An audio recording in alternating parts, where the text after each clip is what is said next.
Saudara dan saudari yang seiman dalam Yesus Kristus, sebelum kita memulakan renungan ataupun pembacaan Injil kita pada hari ini, marilah kita mulakan dengan doa pembukaan. Marilah kita diam sejenak untuk mempelawak Roh Kudus untuk menyertai kita pada hari ini. Marilah kita berdoa. Dalam nama Bapa dan Putra dan Roh Kudus. Ya Bapa, pada saat ini kami ingin bersyukur di atas anugerah yang Engkau berikan kepada kami, terutama sekali kehidupan yang baru pada hari yang baru ini. Berkatilah kami semua ya Bapa yang akan mendengar sabda-Mu pada hari ini, agar melalui sabda-Mu itu kami dapat menjadi pembawa damai kepada semua orang yang masih mencari-cari Engkau di dalam dunia pada saat ini. Dan biarlah kami yang menjadi pembawa damai ini dapat juga mengongsikan cinta kasih-Mu kepada semua orang yang kami temui pada saat ini. Gunalah diri kami, bantulah kami dalam kehidupan kami terutama pada saat ini, agar kami dapat menyebarkan kasih-Mu. Berkatilah juga keluarga kami ya Bapa, agar Engkau sentiasa memberi mereka kekuatan dan kesehatan yang baik. Tidak lupa juga bagi mereka yang tengah sakit pada hari ini, agar Engkau dapat memberkati mereka, dapat menyembuhkan mereka. Biarlah sabda kami pada hari ini, sabda-Mu yang hidup pada hari ini, menjadi sumber keselamatan bagi kami semua. Ya Bapa, sekali lagi kami memohon agar Engkau sentiasa menyertai kami pada hari ini. Kami berdoa semua ini menamamu Yesus Kristus, Tuhan dan pengantara kami. Amin. Dalam nama Bapa dan Putra dan Roh Kudus.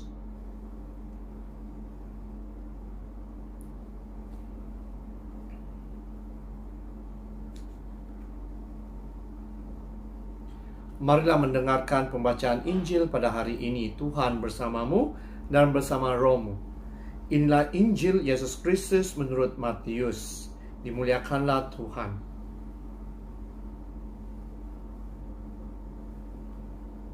Dalam khotbah di bukit berkatalah Yesus, "Jika hidup keagamaanmu tidak lebih benar daripada hidup keagamaan para ahli Taurat dan orang-orang Farisi, kalian tidak akan masuk ke dalam kerajaan surga. Kalian telah mendengar apa yang disabdakan kepada nenek moyang kita, jangan membunuh. Siapa yang membunuh harus dihukum. Tetapi aku berkata kepadamu, setiap orang yang marah terhadap saudaranya harus dihukum. Barang siapa berkata kepada saudaranya kafir, harus dihadapkan ke mahkamah agama. Dan siapa yang berkata jahil, harus diserahkan ke dalam neraka yang menyala-nyala. Sebab itu, jika engkau mempersembahkan persembahanmu di atas mezbah, dan engkau teringat akan sesuatu yang ada dalam hati saudaramu terhadap engkau, tinggalkanlah persembahanmu di hadapan mezbah itu, dan pergilah berdamai dahulu dengan saudaramu, lalu kembali untuk mempersembahkan persembahanmu itu. Segeralah berdamai dengan lawanmu selama engkau bersama-sama dia di tengah jalan, supaya lawanmu jangan menyerahkan engkau kepada hakim, dan hakim itu menyerahkan engkau kepada pembantunya, dan engkau dilemparkan ke dalam penjara. Aku berkata kepadamu, sesungguhnya engkau tidak akan keluar dari sana sebelum engkau membayar utangmu sampai lunas."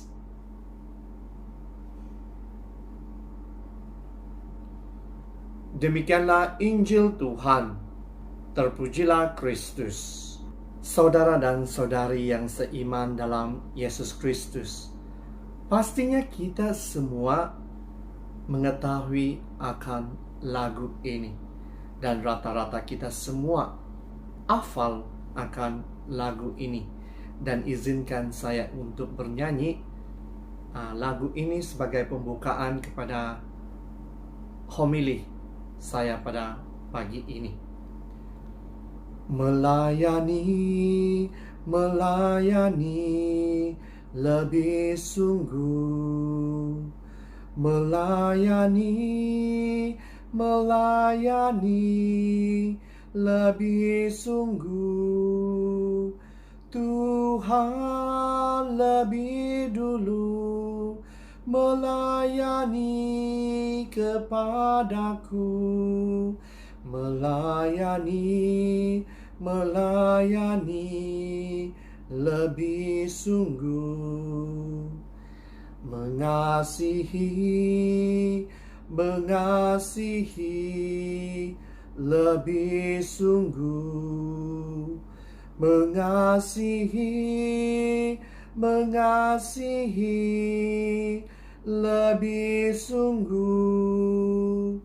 Tuhan lebih dulu mengasihi kepadaku, mengasihi lebih sungguh, mengampuni lebih sungguh, mengampuni lebih sungguh. Tuhan lebih dulu mengampuni kepadaku, mengampuni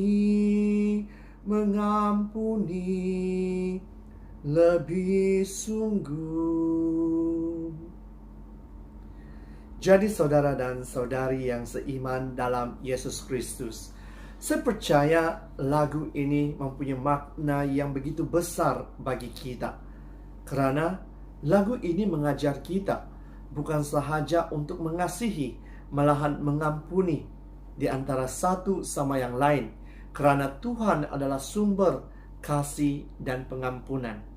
Jadi melalui Injil pada hari ini, kita dapat belajar bahwa kita sebagai manusia hidup bukan mudah untuk hidup bersendirian. Kita harus mempunyai orang di sekeliling kita. Kita seharusnya mempunyai orang yang dapat membantu kita untuk melihat kesilapan kita dan membantu kita untuk memperbaharui apa sahaja kesilapan yang ada dalam diri kita.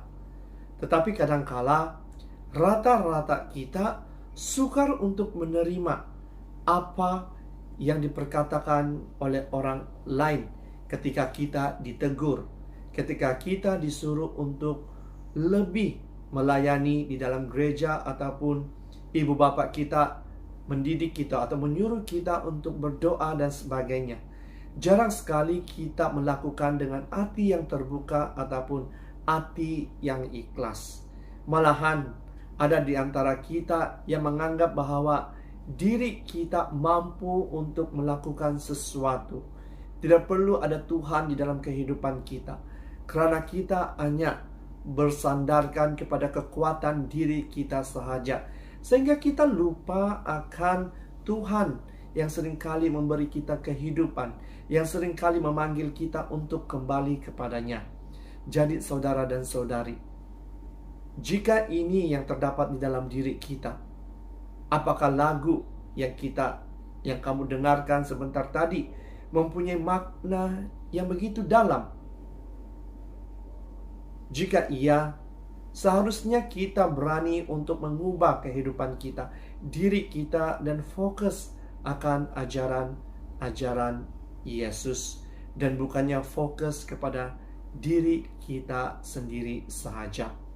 Jadi saudara dan saudari, Injil pada hari ini mengingatkan kita bahwa orang lain adalah sebahagian daripada kehidupan kita. Karena apa? Karena apa yang kita katakan kepada orang lain akan kembali kepada diri kita sendiri. Jika kita mengatakan kebaikan orang lain, kebaikan itu akan datang kepada kita. Karena orang lain melihat diri kita, percakapan kita, kelakuan kita.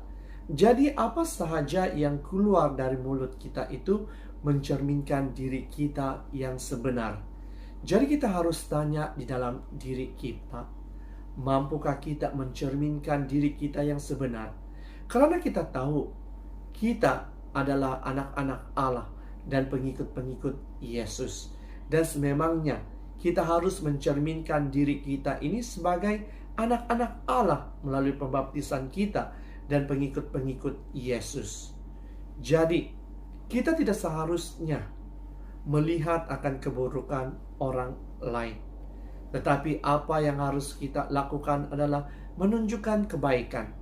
Itulah makanya di dalam Injil pada hari ini kita mendengar, jika kita mempunyai kesalahan terhadap seseorang, tinggalkanlah dulu persembahan-persembahan kita dan pergilah bermaaf-maafan dengan orang yang pernah kita sakiti. Dan apabila kita sudah bermaaf-maafan, barulah kita melakukan persembahan yang kita ingin lakukan. Inilah perkara yang harus kita lakukan di dalam kehidupan kita. Kita tidak seharusnya hipokrit di dalam kehidupan kita sebagai seorang Kristen Katolik. Kita seharusnya menunjukkan sikap seperti mana Yesus menunjukkan sikap baik kepada kita. Kita harus melakukan apa yang Yesus lakukan. Karena kita harus ingat bahwa ajaran agama kita adalah ajaran cinta kasih.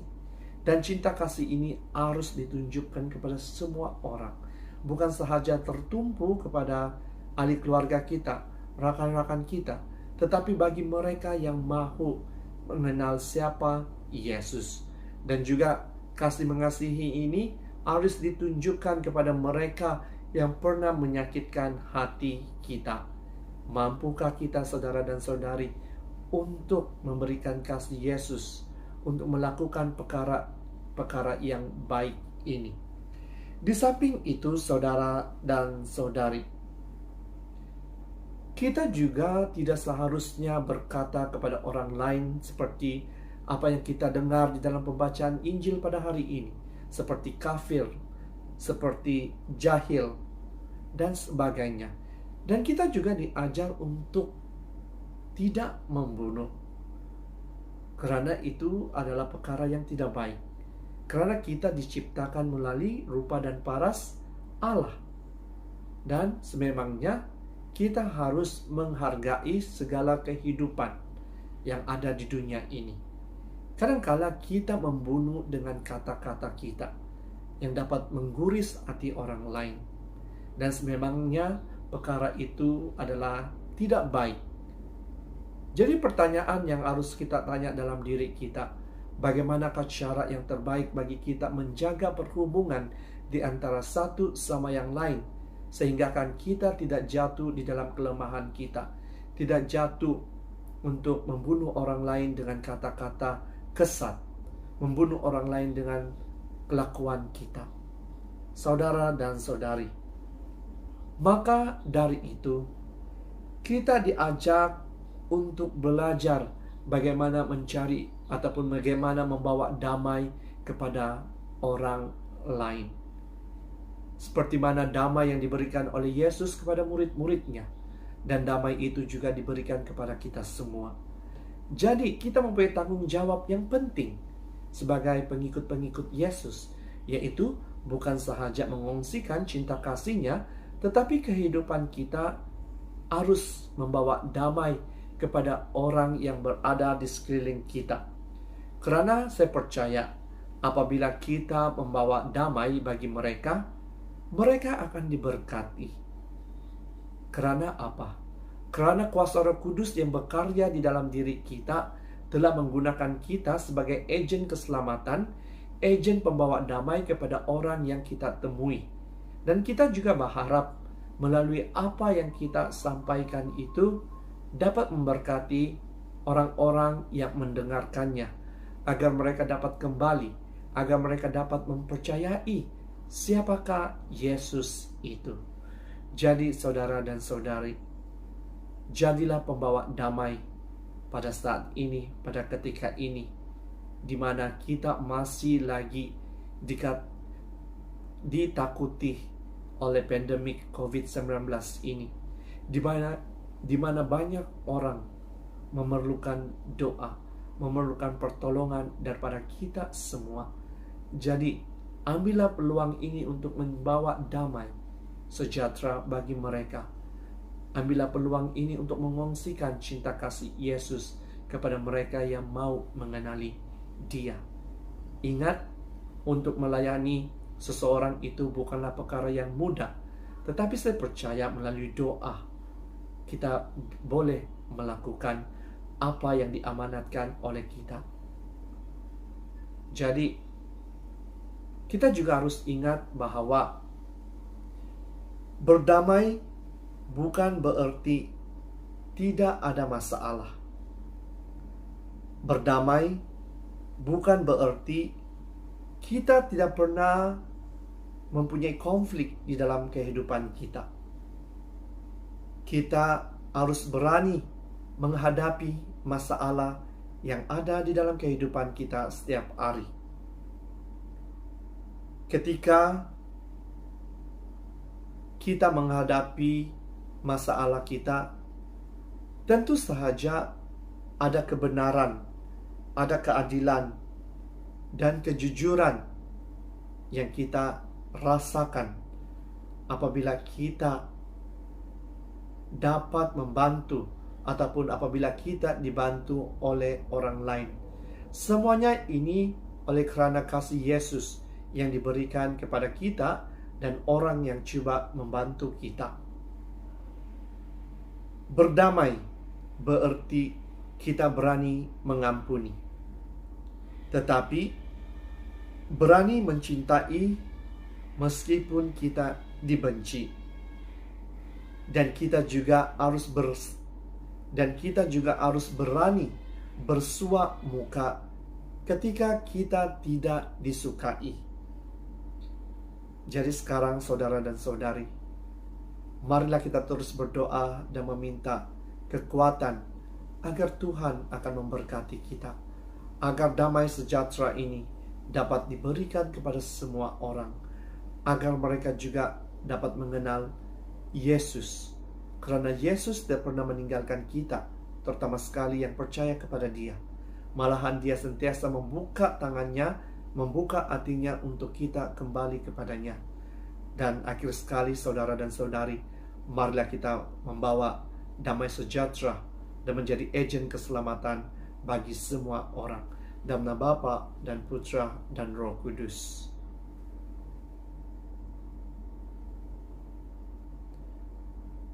Sebelum kita mengakhiri sharing kita, marilah kita memohon doa juga daripada Allah Bapa.